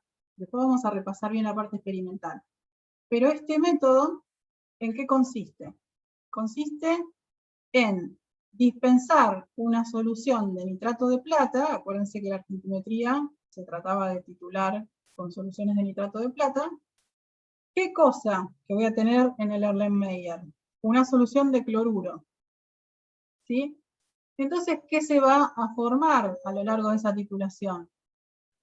Entre plata y cloruro, ¿qué se forma? Cloruro de plata. Cloruro de plata. También puedo titular bromuro con esta técnica. Y ahora vamos a ver las reacciones, pero ¿qué va a pasar? A medida que se vaya formando el cloruro de plata, producto del nitrato que estoy agregando, el nitrato de plata que estoy agregando y el cloruro que está en la solución, va a ir apareciendo una fase sólida que va a ir incrementando su tamaño, porque cuando precipitan más moles de cloruro de plata, se va agrandando esa fase sólida. ¿Qué pasa cuando se acaba el cloruro que está en esa solución que estoy titulando?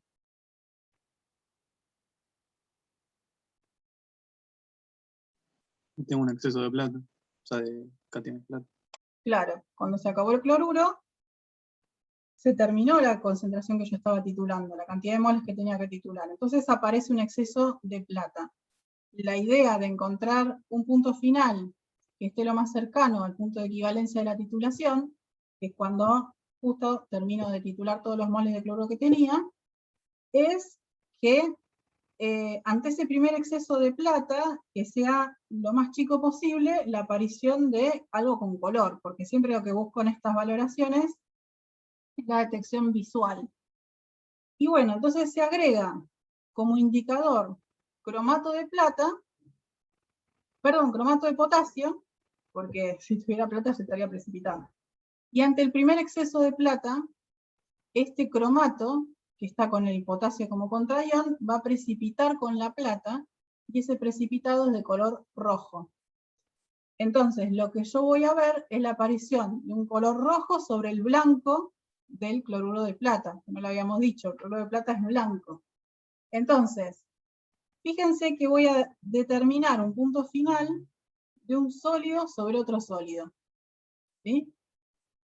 Y eso vamos a tener que calibrarlo de alguna manera, entrenarlo, porque no va a ser fácil esa detección.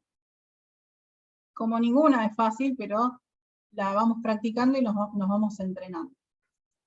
Bueno, es importante que en el método de Moore tengo que trabajar en un pH aproximadamente neutro. ¿Y por qué les parece que no puedo trabajar a pHs muy ácidos ni a pHs muy básicos?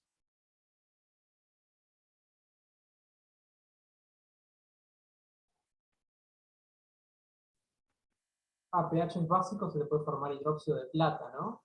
Claro, puede precipitar la plata con el hidróxido. Muy bien. ¿Y a pHs ácidos? ¿No tiene que ver con el equilibrio ácido-base del cromato? Claro, exactamente. Se favorecería el pasaje a dicromato, entonces perdería a indicador, ¿sí?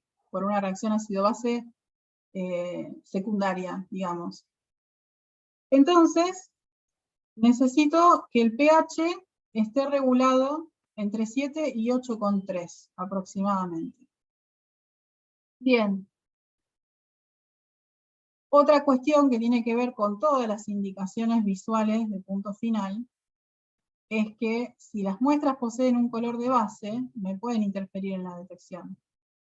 Porque nunca es lo mismo ver determinado color sobre un fondo translúcido que sobre un fondo con color. Entonces, acá se comenta que se puede hacer un tratamiento del color. En realidad, con cada muestra en particular, que no va a ser el caso de ustedes, porque ustedes tienen soluciones de cloruro que vienen de disolver cloruro de sodio, ¿sí? Pero piensen que una muestra de agua natural va a venir acompañado el cloruro de un montón de otras cosas. Entonces, tenemos que pensar en qué cosas pueden interferir y también a veces hacer pruebas sobre las matrices de las muestras para ver si nuestro método funciona y si puedo determinar con bajo error lo que estoy queriendo determinar. Bueno, acá tenemos las reacciones que nos proponen en la guía del método de Mohr, en donde vemos que el titulante, que es el ion plata, va a formar cloruro de plata con el analito, que es lo que yo estoy queriendo cuantificar, para dar cloruro de plata sólido, que es un sólido blanco amorfo. Y luego el primer exceso de plata, para indicar el punto final, va a precipitar con el cromato que coloqué como indicador, como cromato de potasio, que es totalmente soluble, el cromato de potasio, entonces se me va a formar el cromato de plata rojo, ¿sí? Como van a ajustar también el tema de la fenolftaleína en la valoración ácido-base, ustedes tienen que ajustar que la primera aparición de ese color rojo sea lo que detecten, no que se acumule demasiado rojo, porque ahí me estaría pasando. Siempre son pocas gotas, pero eso es mucho error en la determinación. Entonces, queremos pasarnos lo menos posible, ¿sí? A la media gota queremos pasarnos, más o menos. Y acá abajo les muestran la reacción no deseada, que es la reacción que decíamos en medio ácido del cromato que pasa a dicromato. Y perdería entonces el indicador que necesito para que reaccione con el exceso de plata. Bien, ahora hay otros métodos que no vamos a hacer en el laboratorio por el recorte pandémico que hicimos, que igualmente muchas veces se hacían demostrativos porque lo que queríamos es que ustedes vean que existen otras posibilidades, pero no queríamos que rindan y aprueben al 2% la muestra con 3 métodos diferentes. La muestra que se les da la tienen que informar, enfocarle al valor con el error más chico posible. Pero hay otras posibilidades de medir. Para mí son más difíciles, por eso en el recorte dejamos el método de Mohr, que es el que más se usa, es el más reproducible, que tiene menos error en general, y estos los dejamos afuera. Uno de ellos es el método de Volhard. En el método de Volhard, que trabaja pH ácido, se puede determinar, aparte de cloruro, bromuro y ioduro también, y lo que se hace es una valoración por retorno. ¿Qué significa una valoración por retorno? ¿Alguien se acuerda lo que es? ¿Me puede contar? Cuando pones exceso y después medís cuál fue el exceso que pusiste. Eso es lo que medís con exactitud. Claro, muy bien. Perfecto. Entonces, yo voy a agregar, supongamos que estoy titulando de vuelta una muestra de cloruro. Voy a agregar una cantidad conocida de nitrato de plata como titulante en exceso, de donde me va a sobrar una cantidad de plata, después de que precipitó todo el cloruro con la plata que necesitó, y ese exceso de plata lo voy a titular. ¿Sí? Entonces, el nitrato de plata se agrega con otra bureta o de otra manera, con una pipeta aforada. Habría que ver si los errores de la pipeta aforada dan para que, perdón, de la bureta, que va a tener más error, dan para la determinación, el error que yo deseo. Pero lo que va a estar después entonces en la bureta de la titulación va a ser que el titulante que voy a usar para valorar el exceso de plata, ¿sí? Y eso es tiocianato. Entonces, acá tenemos, por ejemplo, el ejemplo de la titulación de bromuro con el exceso de plata, que podría ser el cloruro o el ioduro, y luego ese exceso de plata, que lo voy a titular con tiocianato. ¿Tiocianato de qué? De potasio, ¿sí? Porque con plata precipita, es justamente lo que voy a hacer en la valoración, es precipitar el exceso de plata con tiocianato. Y luego hay una diferencia muy importante con la indicación de punto final. Antes era un sólido sobre un sólido en el método de Moore. Acá lo que se va a formar es un complejo coloreado con un indicador que yo voy a colocar, que es una sal, pero en definitiva es hierro 3, lo que es importante para la indicación del punto final, y el hierro 3, ante el primer exceso de tiocianato, forma un complejo color rojizo también, que es el tiocianato férrico, que es el complejo que tienen acá, en esta, como producto de esta última reacción. Entonces, acá el indicador está disuelto, entonces yo voy a ver coloración en la solución, no en el precipitado. ¿Sí? Igual, bueno, no lo van a hacer, pero si lo hicieran, tendrían que pensar en que están, siempre tenemos que saber lo que estamos haciendo, ¿no? Para saber qué es lo que tenemos que mirar. Y acá me va cambiando con todos los métodos lo que tengo que mirar. Acá tengo que mirar color en la solución, no en el precipitado. Bueno, y el tercer método que no vamos a hacer es el método de Fajans, en donde lo que cambia la valoración es en que la indicación del punto final se realiza por absorción de un compuesto que se llama fluoresceína, que acá les puse la fórmula, que es un compuesto, los que ya cursaron orgánica, a ver, díganme qué grupos funcionales tiene y por dónde puede andar entonces la detección del punto final. ¿Por qué parte de la molécula va a ser interesante la fluoresceína? Tiene carbonilos conjugados, ácido, o sea, calcio carboxílico, hidroxilos. Creo que está por la parte de la conjugación. No me acuerdo ahora bien qué era lo que pasaba, pero. Lo que voy a utilizar es el grupo ácido, el carboxílico, porque esto, cuando está desprotonado, se puede reaccionar con la plata, ¿sí? Entonces, recapitulando, sigue siendo una valoración de cloruro con nitrato de plata, y se va a formar cloruro de plata sólido blanco, que cuando pongo esta fluoresceína como indicador, el fluoresceinato, que es la base conjugada de la fluoresceína, que tiene un grupo ácido, se va a absorber sobre la superficie de ese cloruro de plata que ya precipitó por coordinación, complejación superficial, a iones plata. ¿Sí? ¿Qué es la absorción? Es una reacción que no no usamos tanto. Dice adsorción. Creo que lo voy a cambiar esto. ¿Alguien me puede contar qué es la reacción de adsorción?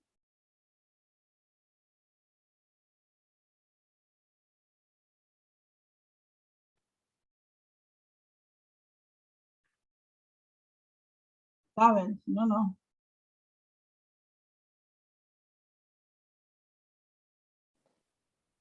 ¿No es lo que pasa cuando, por ejemplo, hablamos del carbón activado que tiene poros y un compuesto se adsorbe al carbón activado? Como que no es que hay Claro. una unión o es que está siendo atrapado, sino que como que pasa por fricción, no sé si fricción, pero pasa por el poro y entra y después le cuesta más salir, ¿viste?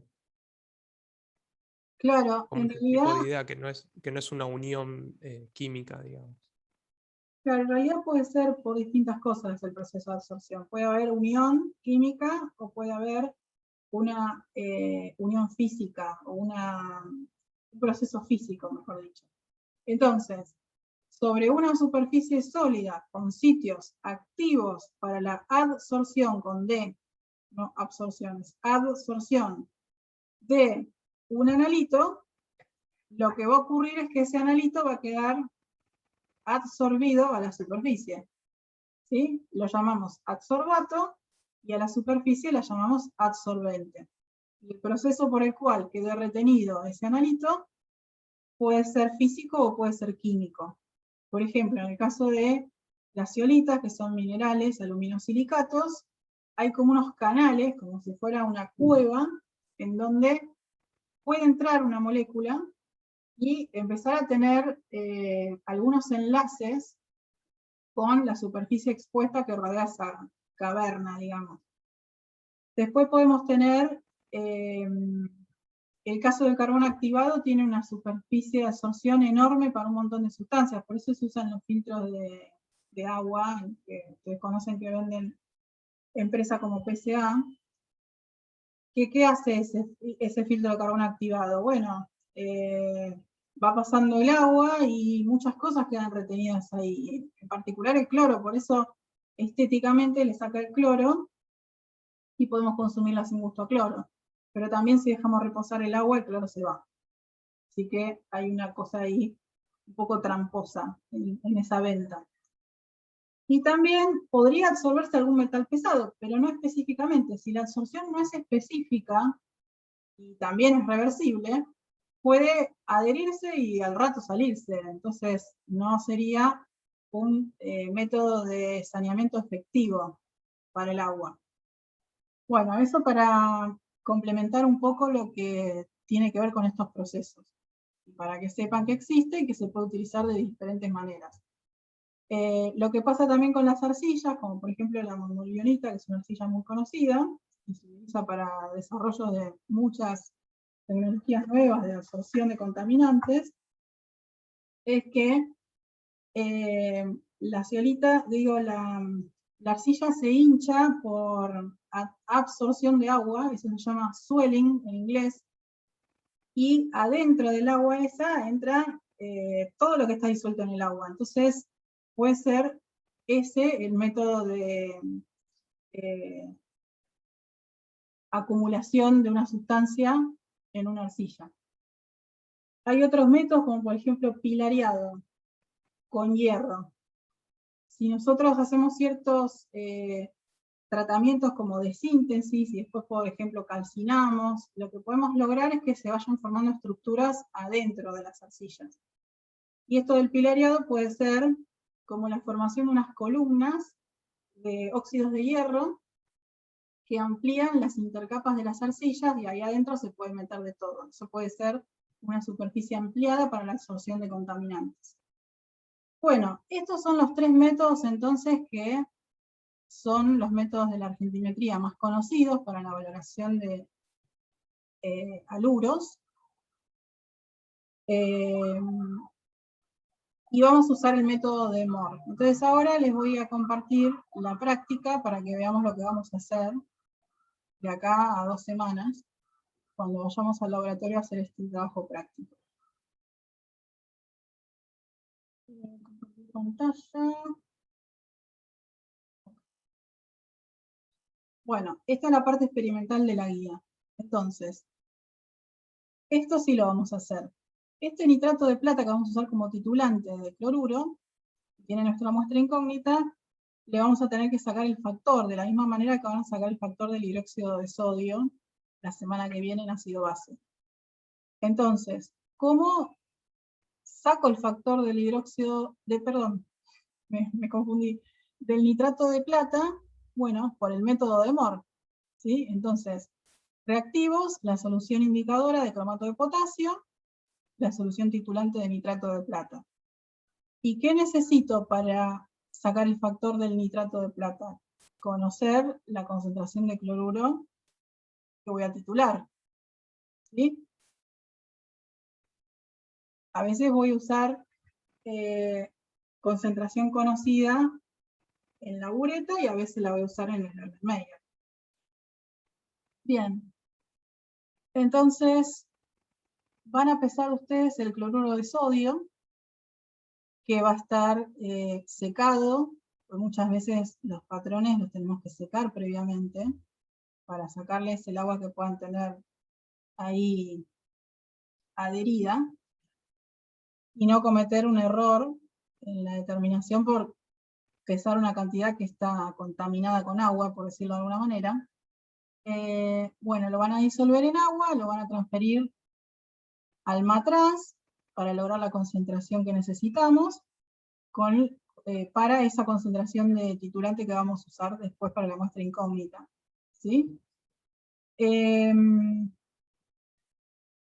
Bueno, ahí después ustedes lean bien la indicación, llévensela bien punteada para el día del trabajo en el laboratorio. Y acá dice, verifica que el pH de la solución sea neutro, porque eso ya lo charlamos. Y titular utilizando una bureta de 10 mililitros. Bueno, y luego la parte que venía acá que la vamos a modificar, valoración de cloruro de sodio de concentración desconocida por el método de Fajans, no, vamos a usar de vuelta el método de Mohr. O sea que sacar el factor de la solución de nitrato de plata les va a servir como entrenamiento para la valoración de la muestra incógnita. ¿Sí? Y van a usar el mismo procedimiento, la misma cantidad de gotas de cromato de potasio. Y después les vamos a decir qué volumen de muestra van a tomar. Porque acá en el método de Mohr que se usa para sacar el factor, están ustedes pesando y llevando volumen y haciendo todo un procedimiento diferente. Acá se los vamos a decir. En la semiguiada lo van a diseñar ustedes, ¿sí? Cuánto tienen que tomar de volumen, de qué concentración, si hay que hacer diluciones, etc. Así que esto después se los comentamos. Y bueno, después, ¿qué informan ustedes el día que hagamos el cierre, que va a ser el viernes posterior al día que hacen la práctica? Ustedes informan la concentración de la muestra incógnita en gramos de cloruro cada 100 mililitros con su error, que tiene que estar en las mismas unidades, con cifras significativas consistentes, ¿sí? No vamos a entregar un informe, sino que vamos a entregar un número. Tu informe es un número. Y por lo general, en los laboratorios de análisis, cuando encargamos un análisis de algo, el informe que nos devuelven es una hoja sola, una carilla donde dice resultado, método utilizado, y si se utilizó un equipo con una curva de calibración, nos ponen calibración entre tanto y tanto, límite de detección, límite de cuantificación y otros parámetros que describen las técnicas. Acá pedimos el número nada más, porque lo que queremos ver es si aprendieron a trabajar con esta técnica, pero con las cifras significativas que corresponden. Y el procesamiento de los errores, como estuvimos charlando, y bueno, vamos a seguir charlando con la primera que van a entregar, que va a ser la de ácido base. Bueno, de esto nada más para decir en mi caso. No sé ustedes. Una consulta, Lucila. Sí. Ahí decía que la solución esa de cloruro de sodio que la brindaba la cátedra. O sea, la deberíamos usar nosotros igual para saber, digo. La de... La primera que que decía, creo que era la que vas a hacer para, decía esa de pesar 2,3, 2,4 gramos de cloro de sodio, diluir, y decía, esa solución será brindada por la cátedra. No sé si yo lo estoy interpretando mal, o Ceci, como vos, que no la tenemos que hacer nosotros, como que la hace alguien y después nosotros tenemos que tomar 10 sí, mililitros nada más. no, Me es parece que, que la preparan las chicas. Esa solución. claro, No recuerdo. tenemos un equipo de preparadoras de soluciones y, y sí, todo lo que dice será entregado por la cátedra lo preparan ellas. Todavía no está preparado, pero si dice así no lo van a preparar seguramente. Ok, bien. O sea, después nosotros supongo que no sabremos exactamente cuál es, o sea, qué se pesó y qué coso para hacer las cuentas. Después, ¿no? Claro, sí, sí. Eso va a tener que estar en el rótulo de la botella que vos te sirva solución. Así que va a estar la información disponible y si no la vamos a anotar ahí en el pizarrón, pero Listo. Bien, gracias. de nada. Y hablando de esto, les voy a pedir que también, dentro de todos los cuidados que vamos a ir adquiriendo a lo largo de esta cursada express, es que nos servimos la cantidad de solución que necesitamos. Porque esto que preparan estas chicas de preparaciones que les contamos, está calculado para lo que ustedes necesitan y un poco para enjuagues y un poco más de redondeo, porque usamos matraces que tienen volúmenes fijos. Pero si desperdician los reactivos, puede que se nos acabe para terminar la práctica o para la burbuja de los jueves.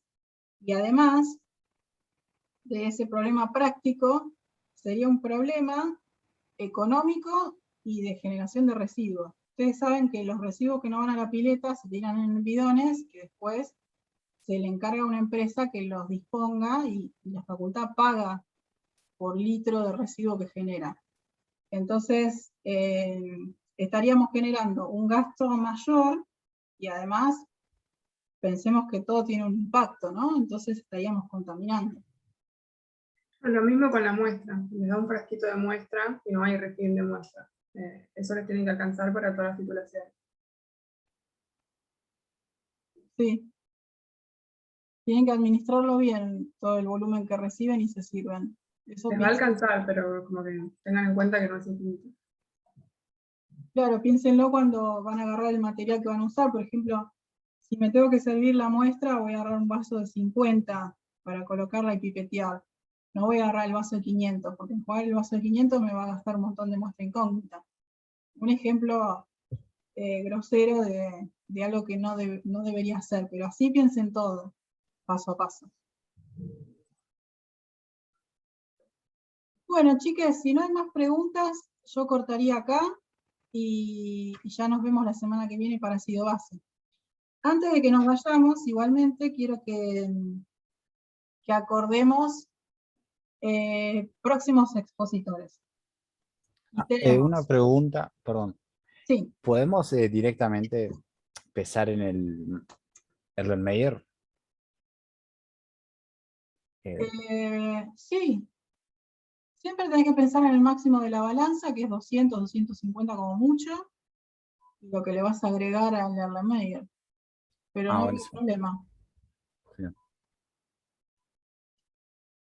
Bueno, la próxima clase lo que vamos a tener es el cierre de ácido base, con la explicación de todo el tratamiento de datos de las derivadas, toda esa parte de la potenciometría.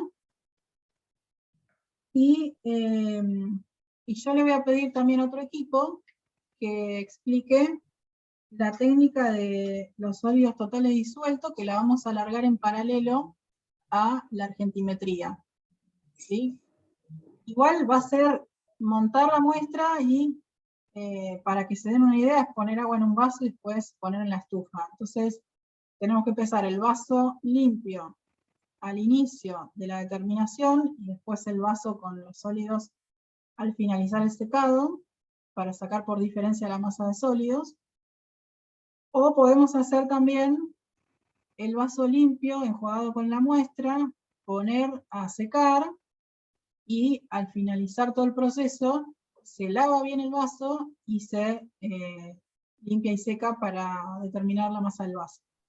O sea, la masa del recipiente la puedo determinar antes o después de la determinación.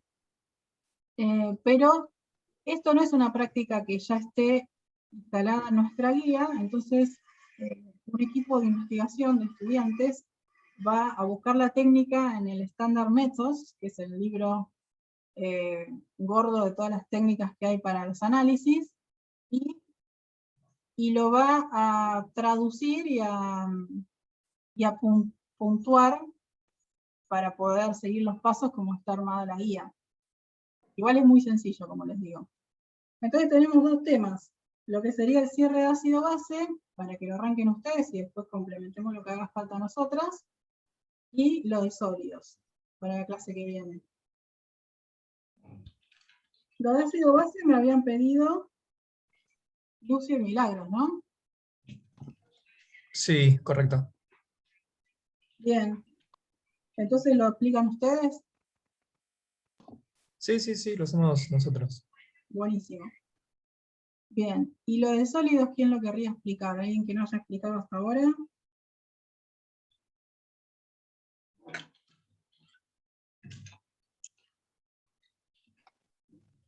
Yo puedo, supongo también, pero yo solo o con alguien más. No sé, ¿queda alguien que no haya explicado nada?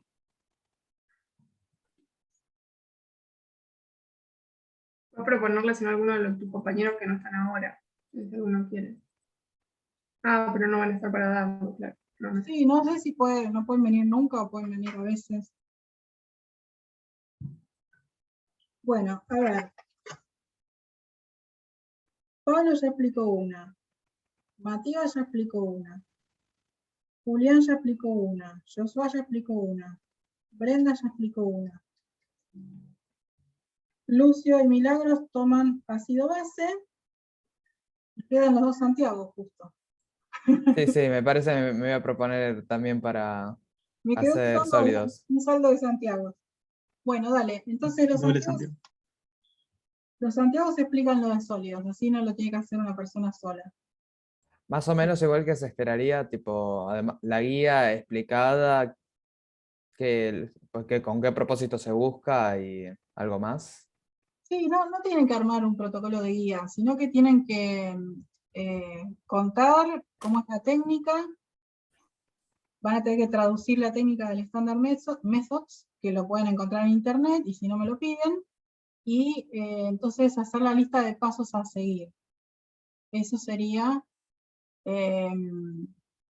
lo que tienen que hacer foco, un par de diapositivas. Y también pensar en qué valores vamos a obtener en muestras de aguas naturales, porque la muestra que yo les voy a dar es un agua natural de pozo de Chaco. Así que busquen valores y pensemos más o menos cuánto vamos a obtener, porque necesitamos que con la precisión que nos da la balanza analítica, el error en esa determinación no sea tan grande. Así que tenemos que mirar un poco los números. Eso sería ¿Sería agua de pozo de Chaco? Sí. ¿De un manantial o de un acueducto? Acueducto no se le dice, ¿cómo se dice? Una napa. De una napa. Una napa, genial. Sí. Se le dice acuífero en realidad. Bueno. Bárbaro, entonces. Quedamos así. 10 minutitos, ¿no? De tiempo. Sí, no importan los minutos. Lo importante es decir las cosas importantes que hay que decir. Así que no se preocupen por eso. Okay, si quieren hablar un poco más, hablan un poco más y va a estar bueno. Y si quieren ser bien sintéticos, lo breve y bueno es 2 veces bueno. Así que si no falta nada, puede durar 2 minutos. No pasa nada con el tiempo. Pero bueno, tratar de explicárselo también a sus compañeros y compañeras. Eso también es una de las funciones. Bárbaro. Bueno, quedamos así entonces. Nos vemos el martes y el jueves. Vale. Chao, nos vemos. Dale, Chao. profe. Hasta luego. Gracias. Chao. Buen fin de. No.